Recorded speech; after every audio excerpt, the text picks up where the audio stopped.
about advice and the trends we see coming the advisor's way. And we've talked about technology and the trends we see coming in the big platform players' way. But there's the investment piece. What do you see there? I'm so glad you asked, George. Now, we've seen over the last couple of years, DFMs really come to the fore, discretionary fund managers.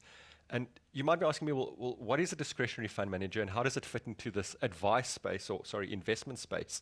And to be honest, what a DFM really does is it brings professionalism and rigor to that stock picking process which financial advisors used to do and have now moved away from.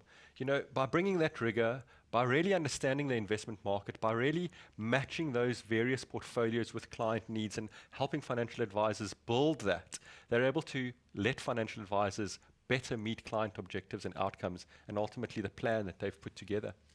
And when I listen to you, Mickey, and knowing what I know about the market, we've seen DFMs have really well penetrated the wealth manager market. But actually, what we spoke about earlier is the fact that what keeps maybe a generalist advisor up at night and what perhaps makes them move towards a network or a tied space is the fact that they're having to do all this compliance around fund picking. So surely the opportunity is in the generalist space, but how do you scale it to there? Absolutely, and I think that's the conundrum that DFMs have been trying to solve. How do they scale their businesses? How do they take this bespokeness, this very one-on-one relationship that they have with financial advisors and planners, and scale it so that they can go into a broader section of the market? And it's been really difficult for them, to be honest. I think this is where platforms play a very unique role again, and platform-associated DFMs play a very unique role. You know, if you have a DFM capability within your platform environment, you're not only able to leverage the technology that you have, but you're able to leverage those investment processes, scale them up, muscle them up, and deliver them to the market. Deliver them exactly to the segment of the market that you spoke about, George.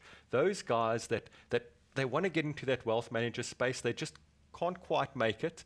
And so this is a really, really attractive way, I believe, where platforms like our business can ultimately partner with these financial advisors and help them step up into that space and become true wealth managers. It's a proper growth path for an advisor, isn't it, to move through that value chain up to the wealth manager space. I think this is going to be a really big growth area. Absolutely.